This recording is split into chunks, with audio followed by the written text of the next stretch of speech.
तो बच्चों कैसे हैं आप सब। बहुत बहुत स्वागत है आपका आज की इस वीडियो में। आज का ये वीडियो क्लास 12th के बच्चों के लिए बहुत ज़्यादा खास होने वाला है, क्योंकि इस वीडियो में हम लोग देखने वाले हैं क्लास 12th का जो आपका इकोनॉमिक्स सब्जेक्ट है बच्चों, हिंदी में जिसको आप अर्थशास्त्र विषय भी बोलते हैं, इसका एक इम्पॉर्टेंट सैम्पल क्वेश्चन पेपर इस वीडियो में हम लोग देखने वाले हैं। और ये सैम्पल पेपर आपको बहुत ज़्यादा मदद करेगा जो आपका 18 मार्च, जी हाँ बच्चों, 18 मार्च 2024 को जो इकोनॉमिक्स का आपका बोर्ड एग्जाम होने वाला है इसके अंदर, क्योंकि जो भी क्वेश्चंस हम लोग डिस्कस करेंगे इस सैम्पल पेपर के अंदर ये बहुत ज़्यादा इंपॉर्टेंट है बच्चों। और अगर आप पिछले 10 साल का इकोनॉमिक्स का पेपर उठा करके देखेंगे बोर्ड एग्जाम का क्वेश्चन पेपर, तो ये जो क्वेश्चंस हम लोग इस सैम्पल पेपर में डिस्कस करने वाले हैं ये बार बार रिपीट हो रखा है बच्चों। तो वीडियो को पूरा जरूर देखिएगा। अगर आप चाहते हैं कि इसी प्रकार की और इकोनॉमिक्स के सैम्पल पेपर वाली वीडियो हम आपके लिए लेकर के आते रहें, तो इस वीडियो को ज़्यादा से ज़्यादा लाइक कीजिएगा बच्चों। मैं आपके लिए काम करता हूँ, लाइक का टारगेट रख देता हूँ, ठीक है। पहली बार इकोनॉमिक्स के लिए मैं यहाँ पर लाइक का टारगेट रख रहा हूँ।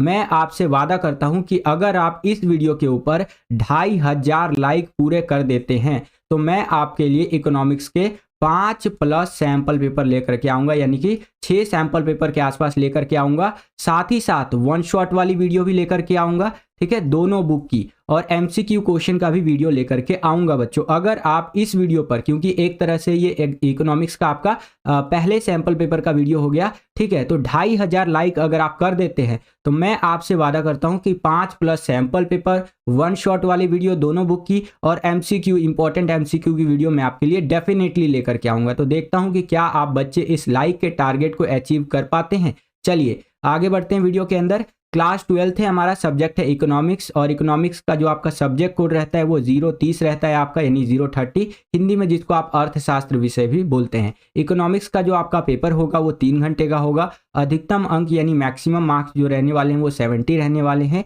बात करें अगर आपसे आपके बोर्ड के पेपर की, तो जो आपका बोर्ड एग्जाम का पेपर आता है वो कुछ इस तरह से आता है। यहाँ पर आप देख सकते हैं एक यूनिक सीरीज नंबर आपको देखने को मिलेगा, एक सेट नंबर आपको यहाँ पर देखने को मिलेगा। जैसे कि ये जो मैं आपको सैंपल पेपर करवा रहा हूँ ये सेट नंबर 2 है बच्चों। इससे पहले ऑलरेडी मैंने एक सैंपल पेपर अपलोड कर रखा है सेट 1 का, ठीक है। और उसके बाद यहाँ पर 3 सेट 4 सेट ये सारा सेट लेकर के आऊंगा। बस आप यहाँ पर 2500 लाइक करवा दीजिए इस वीडियो के ऊपर बच्चों। यहाँ पर पहली बार इकोनॉमिक्स के लिए मैंने लाइक का एम रखा है, तो देखते हैं कि क्या आप सभी बच्चे करवा पाएंगे। वैसे करवा देंगे, मुझे पक्का भरोसा है, क्योंकि डिमांड इतनी ज़्यादा आ रही है इकोनॉमिक्स की, ठीक है। इसके नीचे चले तो यहाँ पर आप देख सकते हैं सामान्य निर्देश दिया गया है आपको, इंग्लिश में जिसे जनरल इंस्ट्रक्शंस भी कहते हैं। सामान्य निर्देश को अगर आप पढ़ते हैं तो पेपर का एक मोटा मोटा आइडिया आपको लग जाता है कि किस पैटर्न में मेरा बोर्ड का पेपर आने वाला है, ठीक है। तो देखिए सामान्य निर्देश के अंदर बता रखा है कि इस प्रश्न पत्र में 2 खंड होने वाले हैं, यानी कि 2 सेक्शंस होने वाले हैं, खंड ए और खंड बी करके। जो आपका खंड ए रहेगा वो मैक्रो इकोनॉमिक्स वाला रहेगा, और जो आपका खंड बी यानी सेक्शन बी रहेगा ये भारतीय आर्थिक विकास वाला रहने वाला है बच्चों। इसके नीचे चले तो बता रखा है कि इस प्रश्न पत्र में 20 बहुविकल्पीय प्रश्न यानी MCQ टाइप के क्वेश्चन आपसे पूछे जाएंगे, जिनमें से ये सारे जो है ये प्रत्येक 1-1 अंक के होने वाले हैं, ठीक है। MCQ जो पूछे जाएंगे वो 1-1 नंबर के यहाँ पर रहेंगे। आगे देखिए यहाँ पर बता रखा है कि इस प्रश्न पत्र में 4 लघु उत्तरीय प्रकार के प्रश्न होंगे जो कि 3-3 नंबर के होने वाले हैं, और इनका आंसर आपको 60 से 80 शब्दों यानी कि 60 to 80 वर्ड्स के अंदर देना है बच्चों। इसके नीचे चले तो यहाँ पर बता रखा है कि इस प्रश्न पत्र में 6 लघु उत्तरीय प्रकार के प्रश्न होंगे आपसे पूछे जाएंगे, ठीक है। देखिए ऊपर वाला आपका शॉर्ट आंसर टाइप का होगा, ये उससे थोड़ा आगे का होगा, यानी कि लॉन्ग आंसर टाइप एक तरह से आप समझ सकते हैं, ठीक है। और ये 4-4 नंबर के होने वाले हैं। इनका आंसर आपको 80 से 100 शब्दों में देना है बच्चों। और लास्ट में बता रखा है कि इस प्रश्न पत्र में 6-6 अंकों के भी प्रश्न आपसे पूछे जाएंगे, यानी कि 6 मार्क्स के क्वेश्चन पूछे जाएंगे, और आपका ये 4 दीर्घ उत्तरीय प्रकार के प्रश्न रहने वाले हैं, ठीक है। और इनका आंसर आपको 100 से 150 शब्द यानी कि 100 to 150 वर्ड्स के अंदर देना है बच्चों। नीचे चले तो यही चीज़ें इंग्लिश मीडियम में आपका जनरल इंस्ट्रक्शंस करके रहता है। अगर आप इंग्लिश मीडियम में रीड करना चाहते हैं, समझना चाहते हैं, तो वीडियो को पॉज करके रीड भी कर सकते हैं और समझ भी सकते हैं बच्चों। ये जो सैंपल पेपर मैं आपको करवाऊंगा ये हिंदी मीडियम में भी करवाने वाला हूँ, साथ ही साथ इंग्लिश मीडियम में भी करवाने वाला हूँ। तो अगर आप हिंदी मीडियम के स्टूडेंट हैं तो भी वीडियो को पूरा जरूर देखिएगा, अगर आप इंग्लिश मीडियम के स्टूडेंट हैं तो भी वीडियो को पूरा जरूर देखिएगा। दोनों ही मीडियम के स्टूडेंट्स को यहाँ पर इस वीडियो से, इस सैंपल पेपर से फायदा मिलने वाला है, बेनिफिट मिलने वाला है बच्चों। तो ये कुछ इंपॉर्टेंट बातें रहीं जो 18 मार्च 2024 को आपका इकोनॉमिक्स का बोर्ड एग्जाम होने वाला है उससे संबंधित। आशा करता हूं कि ये सारी बातें आपको समझ में आई होंगी। चलिए हम अपने वीडियो को शुरू करते हैं और देखते हैं कि किस प्रकार के क्वेश्चन हमसे पूछे जा रहे हैं और कैसे हम उनके आंसर लिख सकते हैं। तो चलिए वीडियो को शुरू करते हैं बच्चों। हम लोग आ गए हैं खंड ए यानी सेक्शन ए के अंदर, जो कि आपका मैक्रो इकोनॉमिक्स वाला रहने वाला है। तो चलिए देख लेते हैं यहाँ पर क्या क्या क्वेश्चन हमसे पूछा जा रहा है।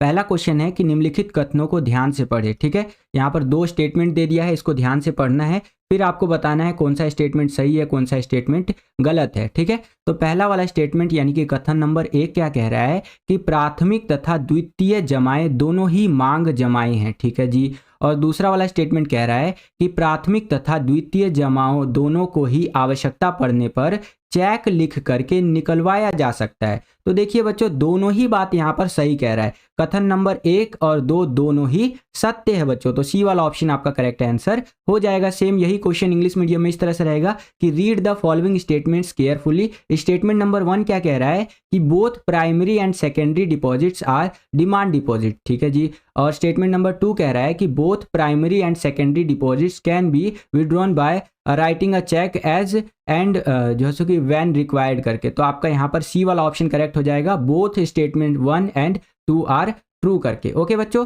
दूसरा क्वेश्चन देखिए बच्चों, यहाँ पर क्या है कि निम्नलिखित में से कौन सा विदेशी मुद्रा की मांग का स्रोत नहीं है बच्चों। विच of the following is not a source of demand for foreign exchange. तो यहाँ पर उधार लेना, टू बोरो, ये करेक्ट आंसर हो जाएगा। सेम यही क्वेश्चन इंग्लिश मीडियम में इस तरह से रहेगा। यहाँ पर आप देख सकते हैं which of the following is not a source of demand for foreign exchange, to borrow, आपका यहाँ पर जो करेक्ट आंसर है वो हो जाएगा डी वाला ऑप्शन। ठीक है बच्चों, अगर आपको वीडियो पसंद आ रहा है तो लाइक कर दीजिए, क्योंकि अगर आप लाइक करते हैं और लाइक का जो टारगेट है वो अचीव होता है बच्चों, तो डेफिनेटली मैं आपके लिए 5+ सैंपल पेपर्स लेकर के आने वाला हूं। ठीक है, तीसरा क्वेश्चन देखिए क्या है यहाँ पर कि एक पक्षीय हस्तांतरण होता है, यूनिलैटरल ट्रांसफर क्या होता है बच्चों, तो एक तरफा भुगतान होता है, 1 वे पेमेंट होता है बच्चों, है कि नहीं। तो ए वाला ऑप्शन आपका करेक्ट आंसर हो जाएगा। सेम यही क्वेश्चन इंग्लिश मीडियम में इस तरह से रहेगा, यूनिलैटरल ट्रांसफर आर 1 वे पेमेंट। ओके बच्चों, नेक्स्ट क्वेश्चन देखिए, वह निवेश जो लाभ कमाने की भावना से प्रेरित होकर किया जाता है जिसका आय से सीधा संबंध होता है, वो क्या कहलाता है, तो वो आपका प्रेरित निवेश कहलाता है बच्चों। ठीक है, जैसे लोग क्या करते हैं, लाभ कमाने के उद्देश्य से सट्टेबाजी में पैसा लगा देते हैं, इधर आपका शेयर मार्केट में पैसा लगा देते हैं, जो कि नहीं करना चाहिए, बहुत गलत है बच्चों, है कि नहीं। अगर आपको शेयर मार्केट में पैसा लगाना है तो बहुत ज़्यादा स्टडी करके पैसा लगाना चाहिए, और सट्टाबाजी वगैरह तो कुछ करना ही नहीं चाहिए, तो बिल्कुल ही इनलीगल हो जाता है कि नहीं। अगर शेयर मार्केट में पैसा लगा रहे हैं तो पूरा स्टडी कीजिए कि भैया कौन सा शेयर ऊपर जाएगा, ये टाटा का शेयर लूँ कि मैं नहीं लूँ, है कि नहीं। ये सारा का सारा स्टडी करने के बाद भैया पैसा लगाइए और खूब कमाइए, कमाने वाले कमा रहे हैं यहाँ पर, है कि नहीं। तो वह निवेश जो लाभ कमाने की भावना से प्रेरित होकर के किया जाता है, जिसका आय से सीधा संबंध होता है, तो वो आपका यहाँ पर प्रेरित निवेश कहलाता है। इंग्लिश में इसे ही इंस्टीट्यूट जो है इन्वेस्टमेंट कहा जाता है। ठीक है, सेम यही क्वेश्चन इंग्लिश मीडियम में इस तरह से रहेगा। यहाँ पर आप देख सकते हैं कि it is an investment which is made with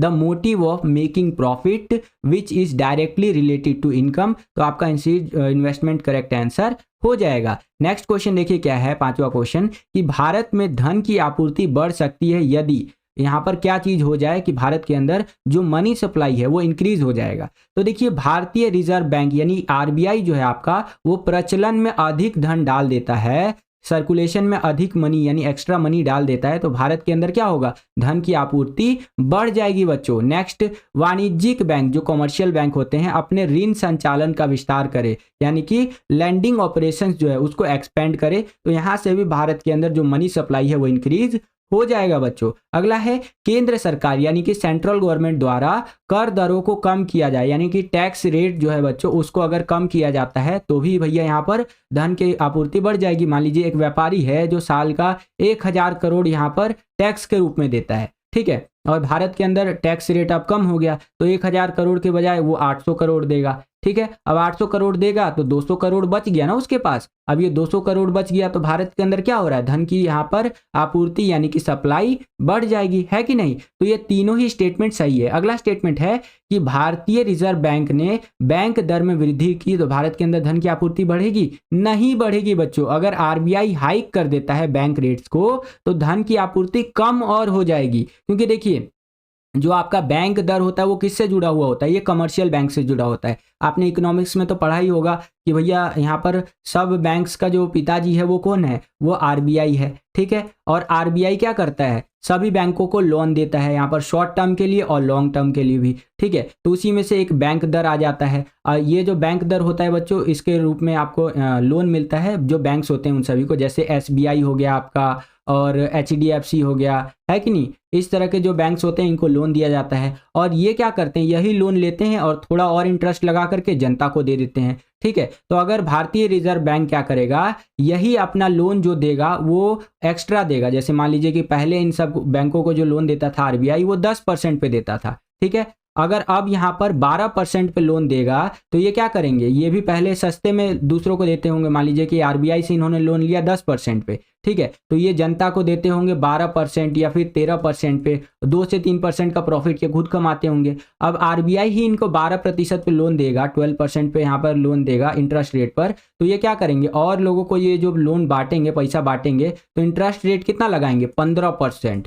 ठीक है, 20% इंटरेस्ट लगाएंगे ताकि ये भी अपना प्रॉफिट निकाल सके, है कि नहीं। तो अगर आरबीआई बैंक दर में वृद्धि करता है तो इससे धन की आपूर्ति कम ही होगी बच्चों। तो ये स्टेटमेंट गलत है आपका। ओके, तो इस हिसाब से आपका जो करेक्ट आंसर हो जाएगा वो हो जाएगा ऑप्शन नंबर फर्स्ट, 1, 2 और 3 सही है बच्चों। ठीक है, यही क्वेश्चन इंग्लिश मीडियम में इस तरह से रहेगा कि money supply in India can increase if RBI और reserve bank of India put more money in circulation and commercial banks expand their lending operations and tax rate are reduced by the central government. तो ये तीनों statement तो सही है, लेकिन अगर RBI hike कर देता है बैंक रेट तो क्या होगा, इससे मनी सर्कुलेशन डाउन हो जाएगा, डिक्रीज हो जाएगा इंडिया के अंदर। तो ये वाला गलत है बच्चों। तो इस हिसाब से ए वाला ऑप्शन आपका करेक्ट आंसर हो जाएगा। आगे बढ़ने से पहले एक इंपॉर्टेंट अपडेट है बच्चों, इस अपडेट को ध्यान से समझ लीजिएगा। हम आपके लिए लेकर के आए हैं पॉलिटिकल साइंस और हिस्ट्री सब्जेक्ट के 2020 सैंपल पेपर्स। अगर आप इन सैंपल पेपर्स को लेते हैं और अपने बोर्ड एग्जाम की तैयारी को करते हैं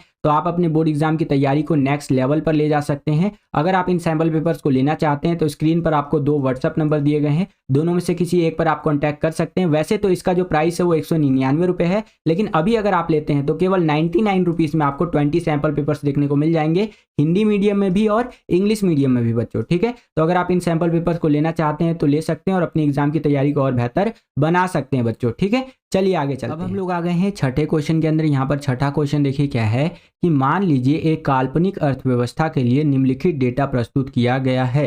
ठीक है, यानी कि suppose the following data is presented for a hypothetical economy. ठीक है, चलिए मान लेते हैं और सभी आंकड़े जो दिए गए हैं, ऑल जो फिगर्स है वो करोड़ों के अंदर दिए गए हैं। चलिए इसको भी मान लेते हैं। अब यहाँ पर इस तरह से आपको टेबल दे दिया है जिसके अंदर जो आपका साल है और दर्शनीय निर्यात यानी विजुअल एक्सपोर्ट और दर्शनीय आयात यानी कि विजुअल इंपोर्ट दिखा रखा है। ठीक है, तो साल है भैया 2008, इसके अंदर जो हमने एक्सपोर्ट किया है वो 280 करोड़ का किया है और जो इंपोर्ट किया है बच्चों ये 240 करोड़ का किया है। बहुत अच्छी बात है।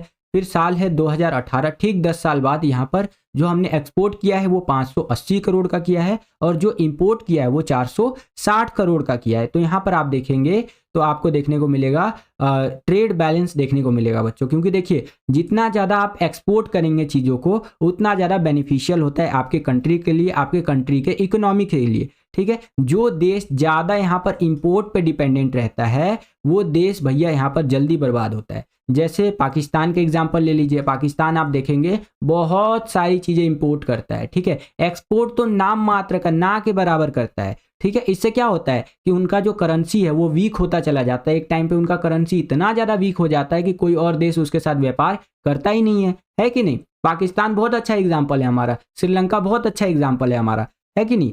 तो इस तरह से आप यहाँ पर समझ सकते हैं। अब देखिए यहाँ पर क्वेश्चन क्या है हमारा कि पहचाने 2008 से लेकर के 2018 की अवधि के बारे में कौन सा कथन सही है। तो व्यापार संतुलन में हमें सुधार देखने को मिला है, यानी कि improvement in the trade off balance ये देखने को मिला है बच्चों। तो ये आपका करेक्ट आंसर हो जाएगा। सेम यही क्वेश्चन इंग्लिश मीडियम में इस तरह से रहेगा कि suppose the following data is presented for a hypothetical economy. तो इस तरह से आपको यहाँ पर दे रखा है और इस तरह से यहाँ पर आपका क्वेश्चन है कि identify which statement is correct about the period 2008 to 2018। तो आपका यहाँ पर improvement in the balance of trade ये करेक्ट आंसर हो जाएगा बच्चों। आगे चलते हैं। अब हम लोग आ गए हैं 7वें क्वेश्चन के अंदर। बिल्कुल ध्यान से समझिए इसको कि भारत के अंदर 1 रुपए के करेंसी नोट जारी करने की जिम्मेदारी होती है। ठीक है, तो भारत के अंदर यहाँ पर 1 रुपए का जो करेंसी नोट होता है वो जारी करता है वित्त मंत्रालय बच्चों। ठीक है, जो आपका मिनिस्ट्री ऑफ फाइनेंस है ना, वो 1 रुपए का करेंसी नोट इशू करता है, इसके लिए वो रिस्पॉन्सिबल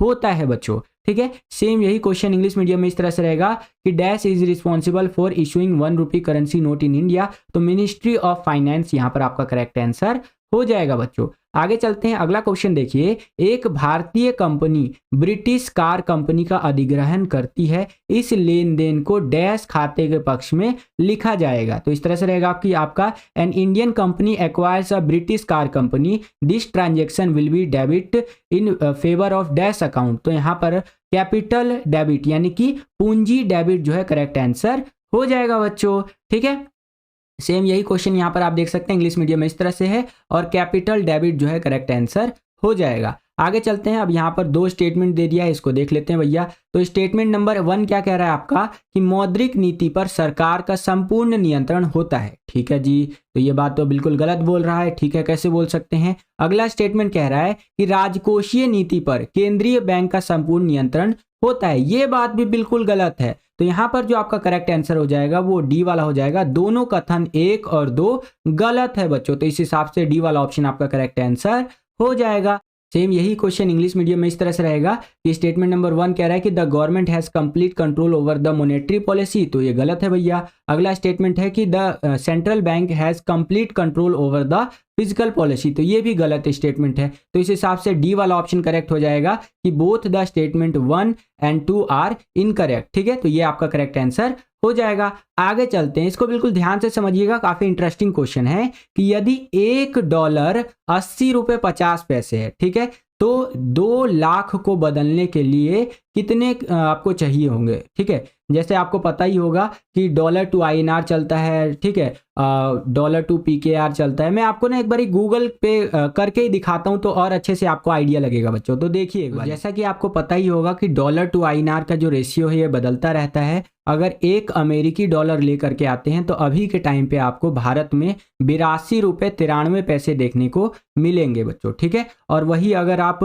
100 अमेरिकी डॉलर लेकर के आते हैं तो आपको भारत के अंदर 8,292 रुपये मिलेंगे। टैक्स वगैरह हटा दिया जाए तो लगभग 8,200 रुपये तक मिल जाएंगे आपको। ठीक है, और हमारे क्वेश्चन के अंदर दे रखा था कि 1 अमेरिकी डॉलर अगर आपका 80 रुपये 50 पैसे है तो 2 लाख रुपए को बदलने के लिए कितने डॉलर की जरूरत पड़ेगी। तो मैं यहाँ पर कैलकुलेटर खोल लेता हूँ और 1 अमेरिकी डॉलर जो है हमारा कितना है 80 रुपये 50 पैसे, तो 80 रुपये 50 पैसे। ठीक है, इसको हम लोग गुना कर देते हैं $2484 से। ठीक है, तो अगर हमारे पास $2484 होंगे तो लगभग 1,99,962 रुपये, तो इतना आपका करेक्ट आंसर हो जाना चाहिए। लगभग $2484-85 लगेगा तो यहाँ पर आपको मिल जाएगा लगभग 2 लाख रुपए के आसपास। ठीक है, तो ये आपका करेक्ट आंसर हो जाएगा 2,484।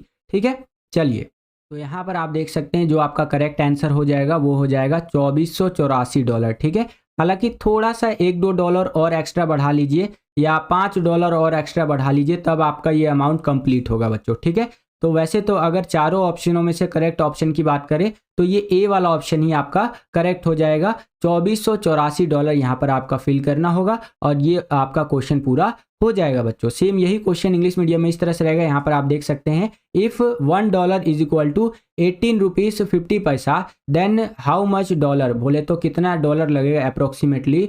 अगर आपको 2 लाख रुपए चाहिए तो, या 2 लाख रुपए कन्वर्ट करके मिलने चाहिए आपको कितने डॉलर का, तो लगभग $2,484 अगर आप रखते हैं तो अप्रोक्सीमेटली आपको 2 लाख रुपीस इंडिया के मिल जाएंगे बच्चों। ठीक है, ये आपका करेक्ट आंसर हो जाएगा। नेक्स्ट क्वेश्चन देखिए 11वां क्वेश्चन, कारण बताते हुए निम्नलिखित को मध्यवर्ती उत्पाद व अंतिम उत्पाद में वर्गीकृत कीजिए। तो इसको थोड़ा सा समझिए बच्चों, तो यहाँ पर समझने का प्रयास कीजिए बच्चों कि इंटरमीडिएट प्रोडक्ट क्या होता है और फाइनल प्रोडक्ट क्या होता है। अगर हिंदी में बोलूं तो मध्यवर्ती उत्पाद क्या होता है और अंतिम उत्पाद क्या होता है। तो ये आप देख सकते हैं, ये एक आंटी जी हैं जो अपना इस तरह से दुकान चलाती हैं जिसके अंदर ये सॉफ्ट ड्रिंक बेचती हैं। ठीक है, अब ये जो सॉफ्ट ड्रिंक है बच्चों, ये कहीं ना कहीं से खरीद के लाती होंगी किसी न किसी डीलर से। ठीक है, और अपने पास स्टोर करके रखती होंगी। स्टोर करने के बाद क्या करती होंगी, ये ठंडा उंडा कर करके और कस्टमर्स को ये इस तरह से सॉफ्ट ड्रिंक बेचा करती होंगी। जैसे ये देख सकते हैं, उन्हीं की दुकान की एक कस्टमर है और इन्होंने उनके दुकान से ये कोका कोला खरीदा है बच्चों, इस लड़की ने। ठीक है,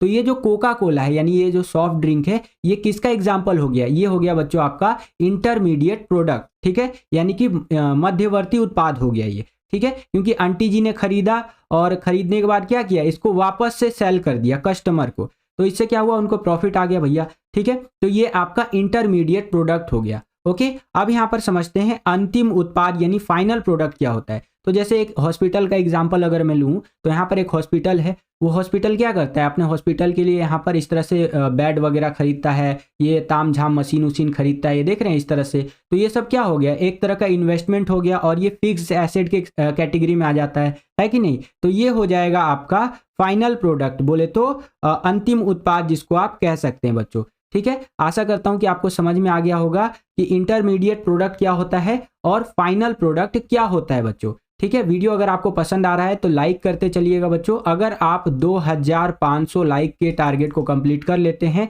तो डेफिनेटली मैं आपके लिए सैंपल पेपर्स की बौछार कर दूंगा। ठीक है, तो ठोको लाइक। चलिए आगे। अब यहाँ पर देखिए बच्चों, क्वेश्चन है हमारा कि स्कूल द्वारा खरीदा गया फर्नीचर, तो ये क्या होगा बच्चों, ये अंतिम उत्पाद यानी कि फाइनल प्रोडक्ट होगा। ठीक है, अगला है कि स्कूल कैंटीन द्वारा शीतल पेय की खरीद, तो ये क्या होगा बच्चों, आपका इंटरमीडिएट प्रोडक्ट होगा, क्योंकि स्कूल का कैंटीन यहाँ पर जो आपका शीतल पेय है उसको खरीदेगा यानी सॉफ्ट ड्रिंक वगैरह को, और उसको वापस से सेल करेगा बच्चों के अंदर। ठीक है, तो इसीलिए इसको इंटरमीडिएट प्रोडक्ट कहा जाता है। यहाँ पर आप लिखा हुआ भी देख सकते हैं कि यह अंतिम उत्पाद है, ये स्कूल फर्नीचर की बात कर रहा है, क्योंकि खरीदा गया फर्नीचर स्थिर संपत्ति यानी फिक्स एसेट की कैटेगरी में आता है और क्रय होने के कारण निवेश है, ये एक तरह का इन्वेस्टमेंट माना जाता है इसको। ठीक है, अगला है शीतल पेय की खरीद मध्यवर्ती उत्पाद है, क्योंकि यह उसी वर्ष पुनः बिक्री के लिए उपलब्ध है। ठीक है, उसको वापस से रीसेल किया जाएगा, इसीलिए ये एक इंटरमीडिएट प्रोडक्ट है बच्चों।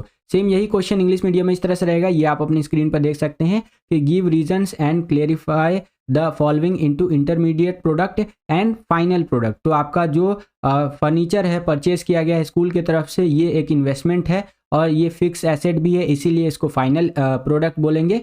और जो आपका सॉफ्ट ड्रिंक है जो कि आपका स्कूल की कैंटीन के थ्रू खरीदा गया है, तो इसको हम लोग बोलेंगे इंटरमीडिएट प्रोडक्ट, क्योंकि अवेलेबल है रीसेल करने के लिए इन द सेम ईयर। ठीक है बच्चों, चलिए अगला क्वेश्चन देखिए यहाँ पर क्या है कि केंद्रीय बैंक और वाणिज्य बैंक में अंतर स्पष्ट कीजिए। इंग्लिश मीडियम में यही क्वेश्चन कुछ इस तरह से रहेगा कि explain the difference between central bank and commercial bank. तो इसके बारे में भी थोड़ा सा समझ लीजिए बच्चों, एक एग्जाम्पल के माध्यम से मैं आपको समझाने का प्रयास करता हूँ। यहाँ पर थोड़ा सा समझने का प्रयास कीजिए बच्चों कि एक देश का सेंट्रल बैंक कौन सा होता है और कमर्शियल बैंक कौन सा होता है। ठीक है, अगर मैं अपने देश का यानी भारत का एग्जांपल लेकर के आपको बताऊं तो हमारे देश का जो सेंट्रल बैंक है यानी केंद्रीय बैंक है वो है आरबीआई। कौन है बच्चों, RBI, reserve bank of India, यहाँ पर आप देख भी सकते हैं। ठीक है, जो मेन बैंक होता है किसी भी देश का, ठीक है, किसी भी देश के बैंकिंग सिस्टम का जो रीढ़ का हड्डी होता है वो होता है भैया उस देश का सेंट्रल बैंक। अगर उस देश का सेंट्रल बैंक कंगाल हो गया तो वो देश कंगाल हो गया, ऐसे मान के चलिए। ठीक है,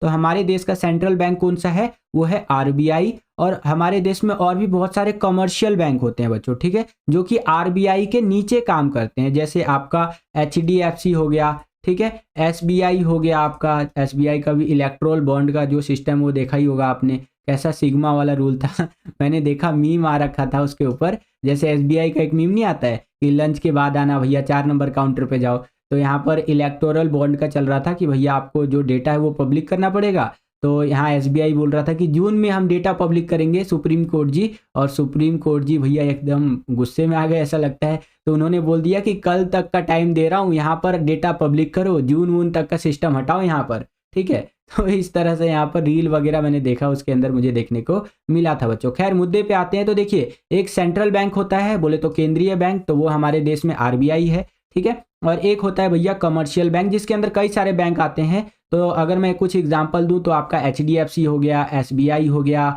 ICICI हो गया, ठीक है। इसी तरह से कैनरा बैंक हो गया। ये हमारे यहाँ पर वाणिज्यिक बैंक यानी कि कमर्शियल बैंक का एग्जाम्पल है। अब दोनों के सिस्टम को समझ लीजिए भैया कि दोनों का काम क्या होता है। तो जो आपका सेंट्रल बैंक होता है वो देश का सर्वोच्च बैंक होता है, सबसे बड़ा बैंक होता है, और सबसे हायर अथॉरिटी बैंकिंग में अगर मानेंगे तो वो यही वाला बैंक होता है, सेंट्रल बैंक यानी कि केंद्रीय बैंक, ठीक है।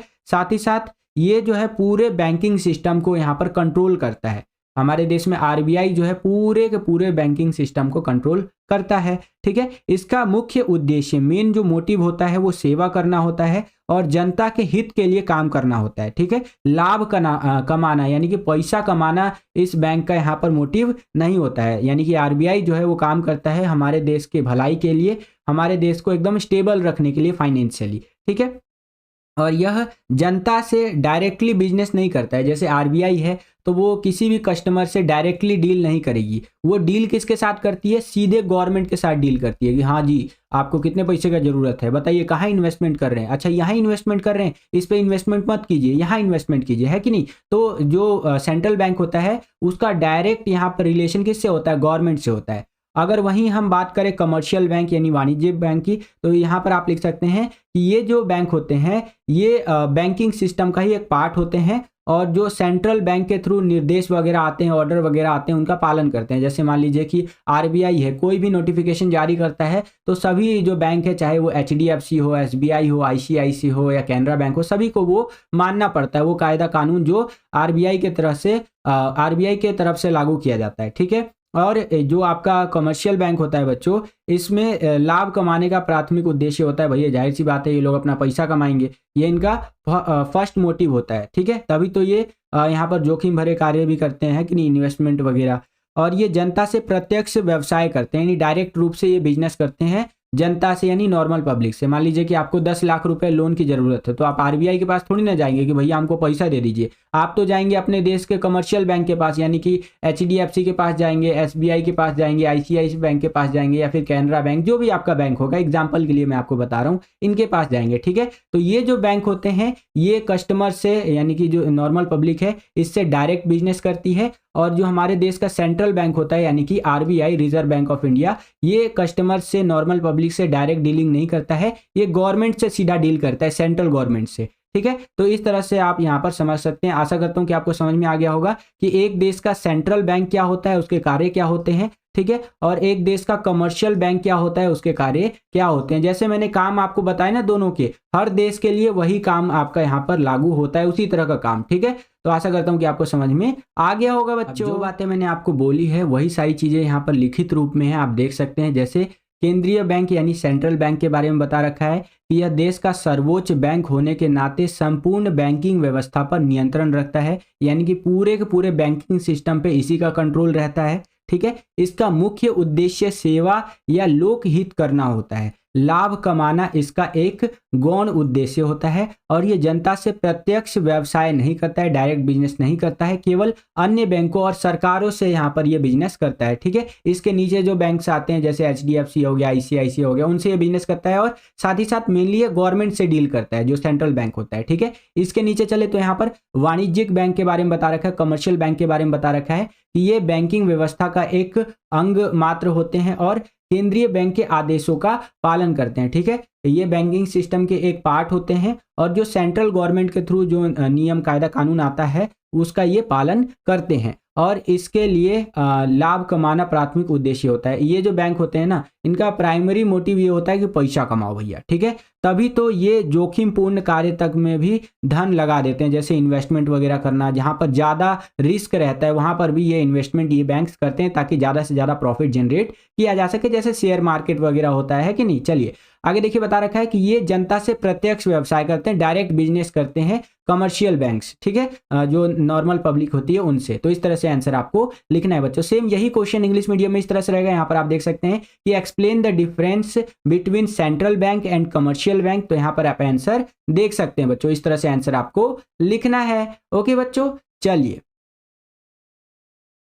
इसी क्वेश्चन में एक अथवा एक चॉइस आपको दे दिया है कि अगर आपको ऊपर वाला क्वेश्चन नहीं आता है तो नीचे वाला जो क्वेश्चन है इसको आप अटेंड कर सकते हैं। इसके अथवा में इसके चॉइस में देखिए क्या क्वेश्चन हमसे पूछ रहा है कि पेट्रोल तथा डीजल कारों की बिक्री विशेषतया बड़े शहरों में निरंतर बढ़ रही है। इसके सकल घरेलू उत्पाद यानी जीडीपी पर और कल्याण पर पड़ने वाले प्रभाव की व्याख्या कीजिए। सेम यही क्वेश्चन इंग्लिश मीडियम में इस तरह से रहेगा कि the sale of petrol and diesel cars is increasing continuously especially in big cities, explain its impact on GDP and welfare. ठीक है, तो आंसर आपको इस प्रकार से लिखना है कि कारों की बिक्री से सकल घरेलू उत्पाद में वृद्धि होगी। जाहिर सी बात है, जितने ज़्यादा नंबर ऑफ कार बिकेंगे उतना ज़्यादा हमारा जीडीपी में इंक्रीज देखने को मिलेगा, क्योंकि ये अंतिम उत्पाद है, ये फाइनल प्रोडक्ट है बच्चों। ठीक है, और कारों से यातायात सुलभ होता है, लेकिन इनसे वायु प्रदूषण, ध्वनि प्रदूषण तथा ट्रैफिक जाम की समस्या उत्पन्न हो रही है, जिससे लोगों के कल्याण में कमी आती है, क्योंकि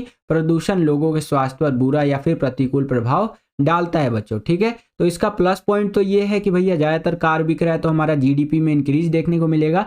लेकिन एक नेगेटिव पॉइंट में आप लिखना चाहे तो ये लिख सकते हैं कि जितना ज़्यादा नंबर ऑफ कार बिकेगा उतना ज़्यादा हमारा यहाँ पर साउंड पोल्यूशन, एयर पोल्यूशन, ये सारा पोल्यूशन बढ़ेगा। इससे क्या होगा, इससे हेल्थ इश्यूज जो है जनरल पब्लिक के अंदर देखने को मिलेगा।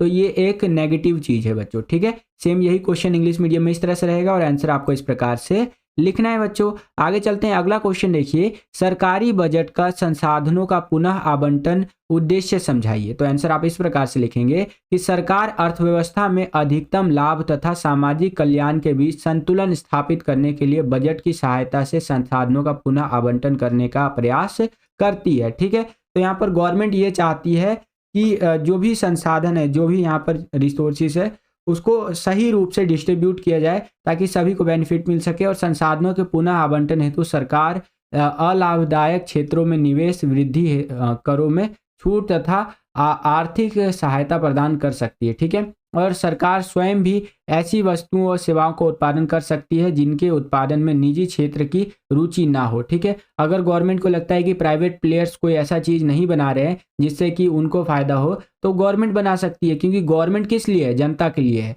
गवर्नमेंट अपना फ़ायदा नहीं देख सकती है, वो जनता का फ़ायदा ही देखेगी। तो अगर कोई ऐसा चीज़ है जिससे कि जनता का फ़ायदा हो रहा है तो वो बनाने लग जाएगी, अगर कोई प्राइवेट प्लेयर उसको नहीं बना रहा है तो। सरकार सामाजिक जीवन पर दुष्प्रभाव छोड़ने वाली वस्तुओं के उत्पादन पर भार में वृद्धि करके इन क्षेत्रों में निवेश को हतोत्साहित कर सकती है। ठीक है, अगर कोई ऐसी चीज़ है जो सामाजिक जीवन पर दुष्प्रभाव डाल रहा है, जैसे अल्कोहल वगैरह जो कि हानिकारक होता है हमारे सेहत के लिए, तो गवर्नमेंट क्या करेगी, उसके ऊपर टैक्स बढ़ा देगी, ऐसा रूल लाएगी जिससे उसके ऊपर यहाँ पर इन्वेस्टमेंट ही ना हो, है कि नहीं। तो इस तरह से आप आंसर लिख सकते हैं। सेम यही क्वेश्चन इंग्लिश मीडियम में इस तरह से रहेगा। यहाँ पर आप देख सकते हैं कि explain the reallocation of resources objective of government budget. ठीक है, तो आंसर आपको इस प्रकार से लिखना है बच्चों, ये आप अपनी स्क्रीन पर देख सकते हैं। आगे चलते हैं, अगला क्वेश्चन देखिए, पूर्ण रोजगार से क्या अभिप्राय है, what is meant by full employment. ठीक है, तो आंसर इसका बिल्कुल ध्यान से समझिए। पूर्ण रोजगार यानी कि फुल एम्प्लॉयमेंट, इससे अभिप्राय अर्थव्यवस्था की ऐसी स्थिति से है जिसमें प्रत्येक व्यक्ति जो योग्य है, जो यहाँ पर कैपेबल है तथा प्रचलित मौद्रिक मजदूरी की दर पर काम करने को तैयार है, उसे रोजगार मिल जाता है। ठीक है, यानी कि भैया मान लीजिए एक इंजीनियर है और उसको 50,000 रुपये सैलरी मिलना चाहिए, वो काम करने के लिए भी रेडी है। ऐसे ऐसे देश के अंदर जितने भी लोग हैं, जितना भी उनको सैलरी मिलना चाहिए वो सैलरी मिल रहा है और वो लोग काम कर रहे हैं, तो वहाँ पर क्या होगा, पूर्ण रोजगार होगा, कंप्लीट यहाँ पर एम्प्लॉयमेंट होगा बच्चों, या फुल एम्प्लॉयमेंट कह लीजिए। ठीक है, जो कि बहुत कम देशों में देखने को मिलता है। ठीक है, सेम यही क्वेश्चन इंग्लिश मीडियम में इस तरह से रहेगा, यहाँ पर आप देख सकते हैं और आंसर इस प्रकार से आपको लिखना है। इस वीडियो को ज़्यादा से ज़्यादा शेयर भी कीजिएगा बच्चों अपने सभी दोस्तों में, ताकि और बच्चे भी यहाँ पर इस वीडियो का लाभ ले सके, बेनिफिट उठा सके। जो भी क्वेश्चन हम लोग करवा रहे हैं बच्चों, ये सैम्पल पेपर और भी आपके लिए करवाए जाएंगे डेफिनेटली, ठीक है, क्योंकि मुझे पता है लाइक का टारगेट तो आप जो है अचीव कर ही देंगे, ठीक है। बीच में कभी कभी जवान लड़खड़ा जाती है, वो एक मीम भी आपने देखा होगा कि माफ़ कीजिएगा कभी कभी इधर उधर निकल जाता है।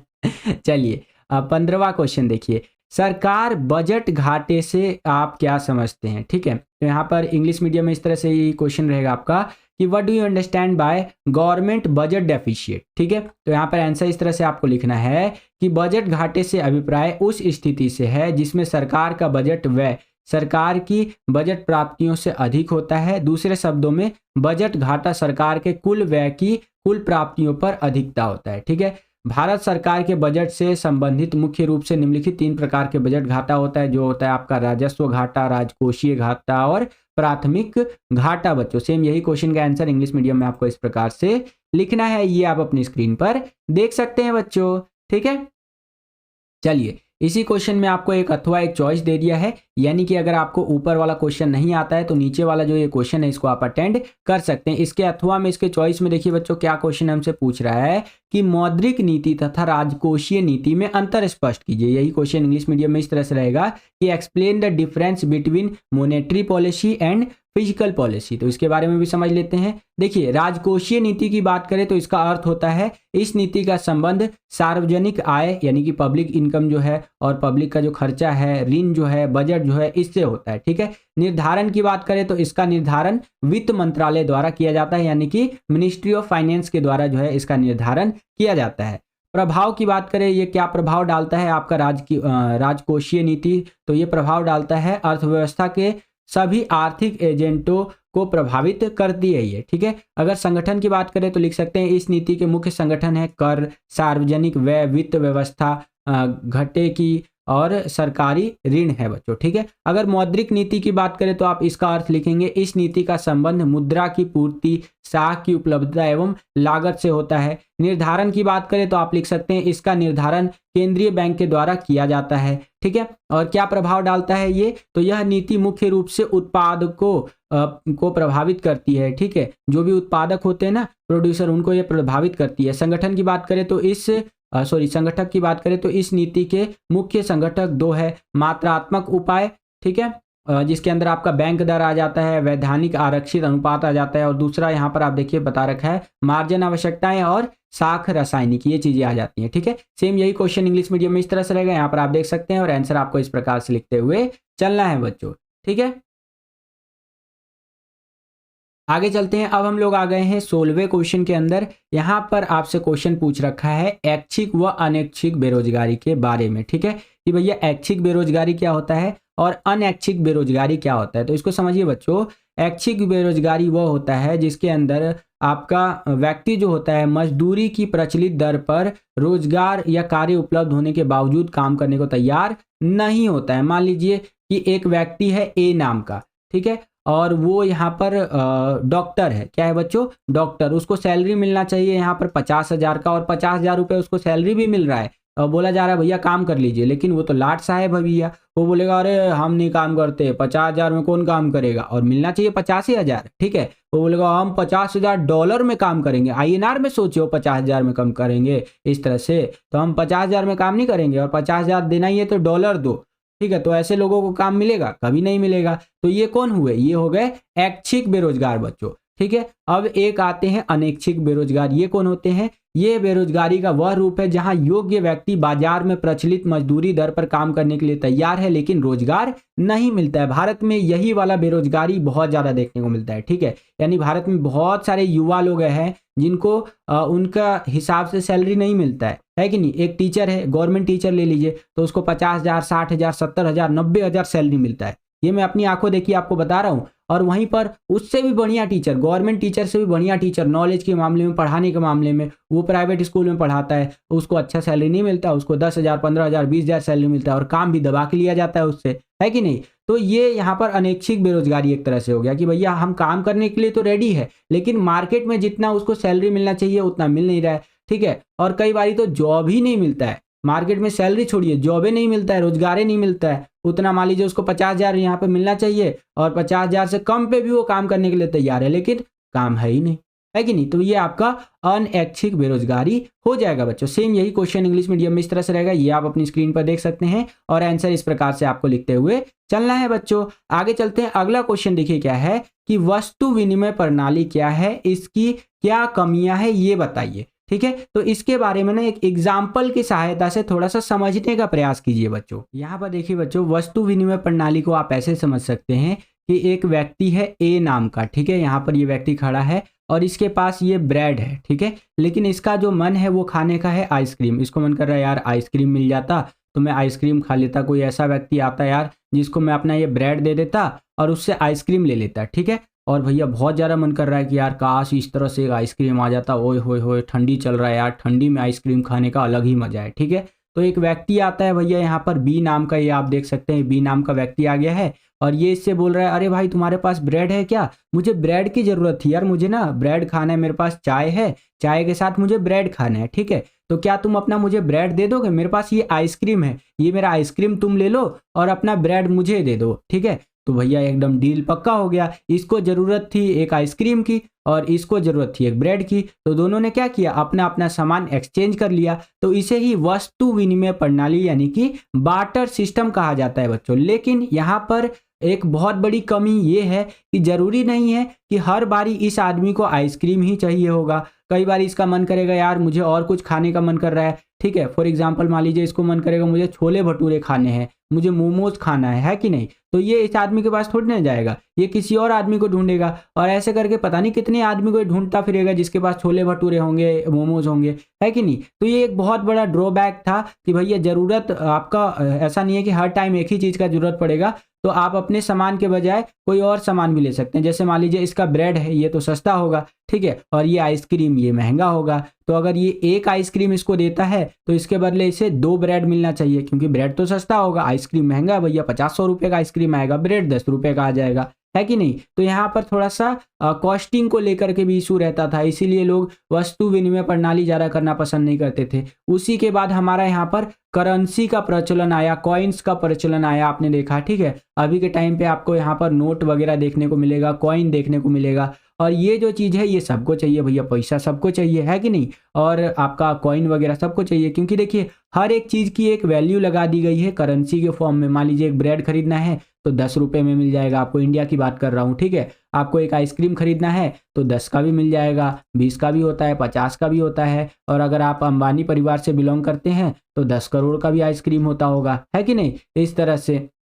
तो यहाँ पर हर चीज़ की एक कॉस्टिंग लगा दी गई है बच्चों। आशा करता हूँ कि आपको वस्तु विनिमय प्रणाली यानी कि बार्टर सिस्टम समझ में आ गया होगा। चलिए आगे चलते हैं। जो चीज़ें मैंने आपको सिंपल लैंग्वेज में समझाया है वही चीज़ यहाँ पर आप देख सकते हैं किताबी लैंग्वेज में लिख करके बता रखा है वस्तु विनिमय प्रणाली के बारे में, यानी कि बार्टर सिस्टम के बारे में, कि जब एक वस्तु का विनिमय प्रत्यक्ष रूप में दूसरी वस्तु से होता है तो उसे विनिमय कहा जाता है। अन्य शब्दों में वस्तु विनिमय प्रणाली उस प्रणाली को कहा जाता है जिसमें वस्तु का लेन देन वस्तु से किया जाता है। जैसे कि मैंने आपको आइसक्रीम और ब्रेड का एग्जाम्पल लेकर के बताया था बच्चों, ठीक है। वस्तु विनिमय प्रणाली की निम्नलिखित कमियां हैं, ठीक है। आवश्यकताओं के दोहरे संयोग का अभाव रहता है। जरूरी नहीं होता है कि हर दूसरे व्यक्ति को वही चीज का नीड हो, है कि नहीं। मान लीजिए ए नाम का व्यक्ति है, उसके पास तेल है अभी, ठीक है, और बी नाम का जो व्यक्ति है उसके पास अनाज है, ठीक है।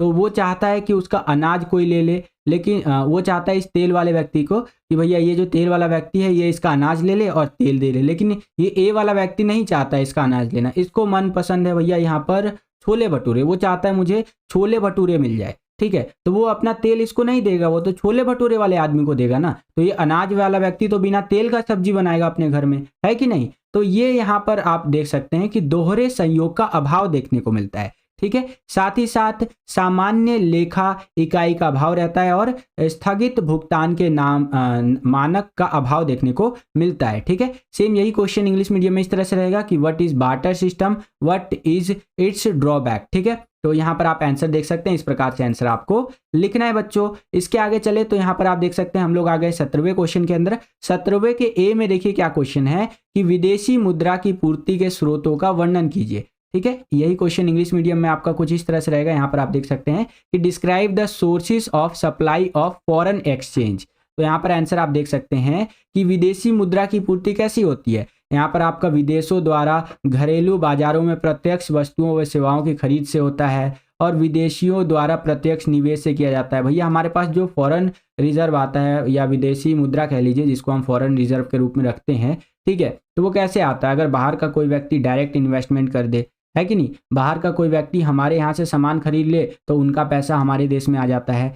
विदेशी पर्यटक का हमारे देश में भ्रमण, अगर मान लीजिए एक अमेरिका का बंदा है, यूएस का एक सिटीजन है, वो इंडिया में आता है तो अपना डॉलर लेकर के आएगा। वो डॉलर कहाँ एक्सचेंज करवाएगा? इंडिया में एक्सचेंज करवाएगा। और कौन सी करेंसी में एक्सचेंज करवाएगा?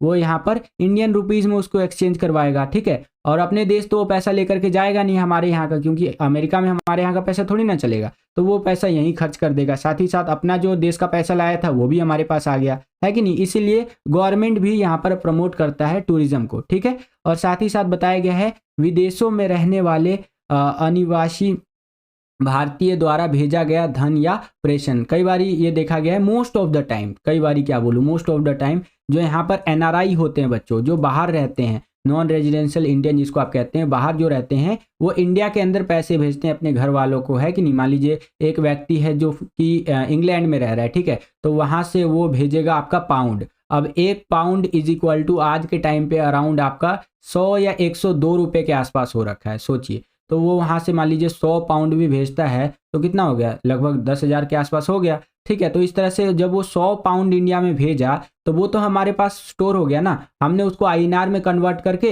क्या किया, उसके घर वालों को दे दिया, ठीक है। साथ ही साथ बताया गया है वस्तुओं एवं सेवाओं का निर्यात करना। जब हम कोई चीज़ निर्यात करते हैं, एक्सपोर्ट करते हैं, तो उससे भी हमारे पास विदेशी मुद्रा यानी कि फॉरेन करेंसी आता है बच्चों, ठीक है। सेम यही क्वेश्चन आपका इंग्लिश मीडियम में इस तरह से रहेगा। यहाँ पर आप देख सकते हैं कि describe the sources of supply of foreign exchange. तो यहाँ पर आंसर इस प्रकार से आपको लिखना है बच्चों, ठीक है।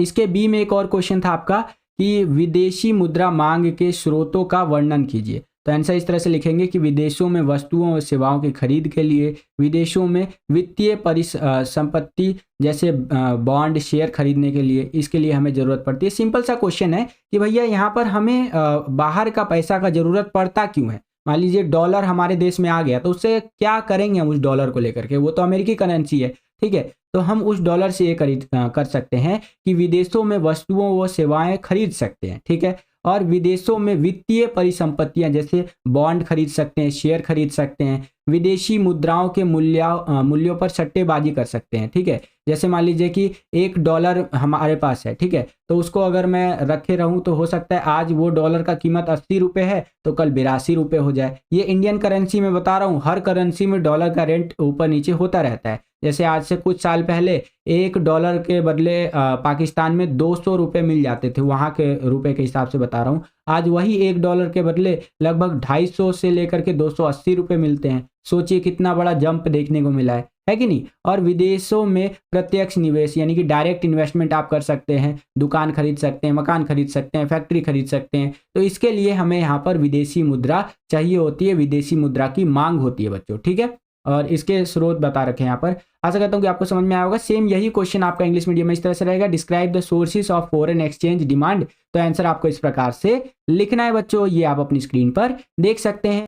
अब इसी क्वेश्चन में आपको एक अथवा एक चॉइस देखने को मिलेगा, यानी कि अगर आपको ऊपर वाला क्वेश्चन नहीं आता है तो नीचे वाला जो क्वेश्चन है इसको आप अटेंड कर सकते हैं। तो इसके अथवा में देखिए क्या क्वेश्चन हमसे पूछा गया है कि सरकार की राजस्व प्राप्तियां और पूंजी प्राप्तियों के बीच उपयुक्त उदाहरणों के साथ अंतर कीजिए। तो आंसर आप इस प्रकार से लिखेंगे कि राजस्व प्राप्तियां वे प्राप्तियां हैं जो न तो कोई देनदारी पैदा करती हैं और न ही सरकार की संपत्ति में कोई कमी लाती हैं। ये राजस्व प्राप्तियां होती हैं, ठीक है। उदाहरण के लिए सार्वजनिक उद्यमों आदि से प्राप्त कर, लाभांश आदि। जबकि पूंजीगत प्राप्तियां वे प्राप्तियां होती हैं जो या तो देनदारी पैदा करती हैं या सरकार की संपत्ति में कमी का कारण बनती है।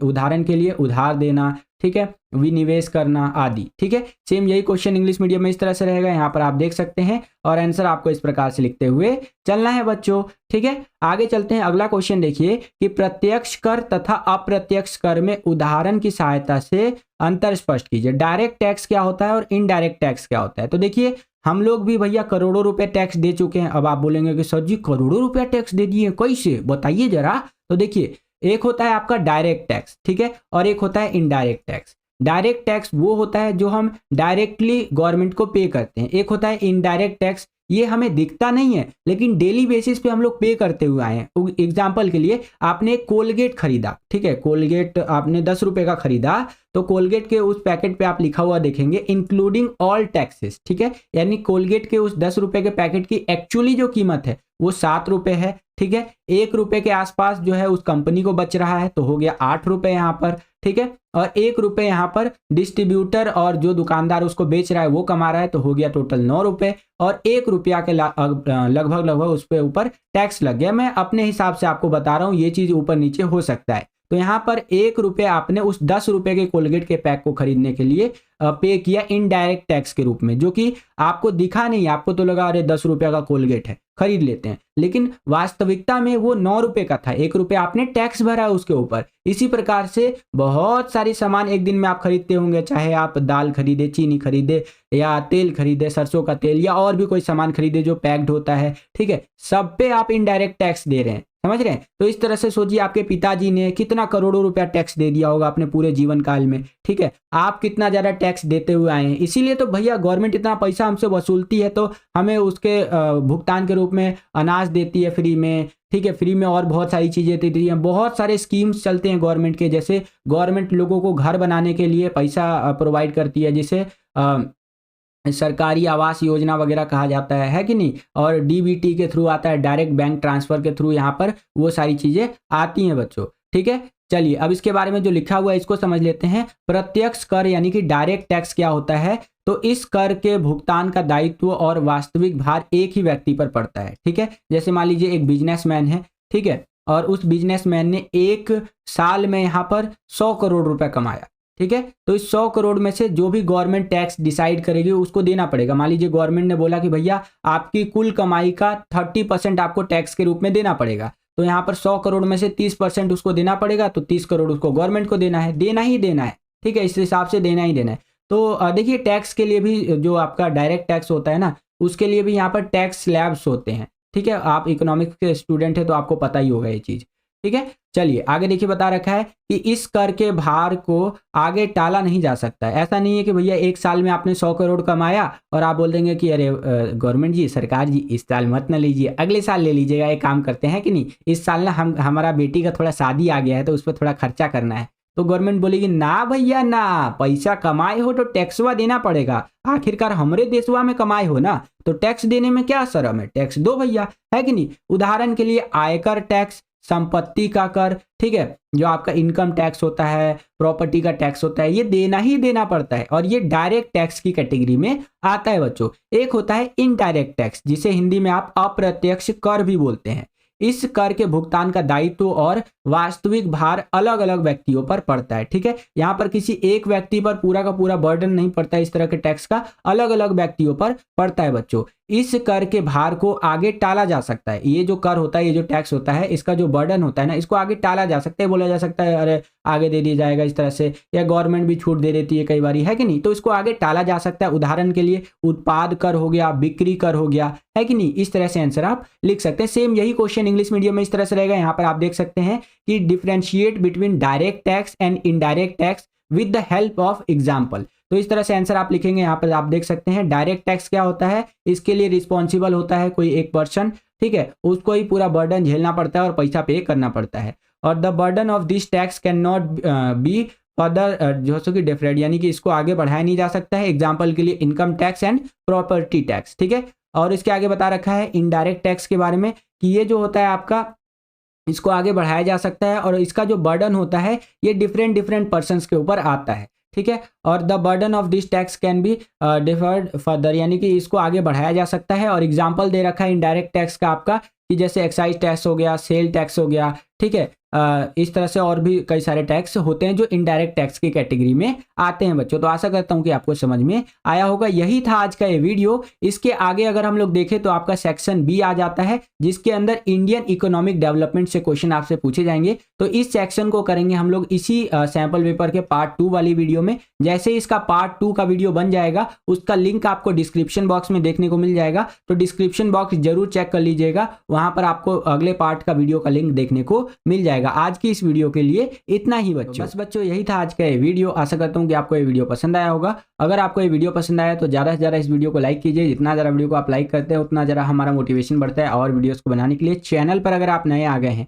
विद्यालय स्टडी पॉइंट को अभी तक आपने सब्सक्राइब नहीं किया है तो सब्सक्राइब कर लीजिए। इसी तरह की वीडियोस हम आपके लिए लेकर के आते रहते हैं। जैसे ही आप चैनल को सब्सक्राइब करेंगे, बगल में आपको बेल का, घंटी घंटा कुछ भी कह सकते हैं, उसका आइकन देखने को मिलेगा। उसको प्रेस करके ऑल पे क्लिक कर दीजिएगा, जिससे कि जो भी हम नया वीडियो अपलोड करें उसका नोटिफिकेशन सबसे पहले आपके फोन पर आ जाया करे और आपकी जो तैयारी है एग्जाम्स के लिए वो और भी बेहतर से बेहतर तरीके से हो सके। अपने हिस्ट्री सब्जेक्ट के और साथ ही साथ पॉलिटिकल साइंस सब्जेक्ट की तैयारी को और बेहतर बनाने के लिए इनके आप 2020 सैंपल पेपर्स बाय कर सकते हैं। ये अवेलेबल है हिंदी मीडियम में भी और इंग्लिश मीडियम में भी। ठीक है, अगर आपके पास ये सब्जेक्ट है तो आप सैंपल पेपर ले सकते हैं। सैंपल पेपर लेने के लिए स्क्रीन पर आपको व्हाट्सअप नंबर दिख रहा है, इस पर आपको कांटेक्ट करना है और उनको VSP07 ये कूपन कोड बताना है। इससे ये फायदा होगा आपको कि 199 रुपये का सैंपल पेपर केवल आपको 99 रुपीज़ में देखने को मिल जाएगा। तो आज ही इन सैंपल पेपर्स को लीजिए और अपनी तैयारी को और बेहतर बनाइए। आज की इस वीडियो के लिए इतना ही। मिलता हूँ आपसे अगली और एक्साइटिंग वीडियो में। तब तक के लिए खुश रहिए, खुश रखिए सभी को। जय हिंद, वंदे मातरम।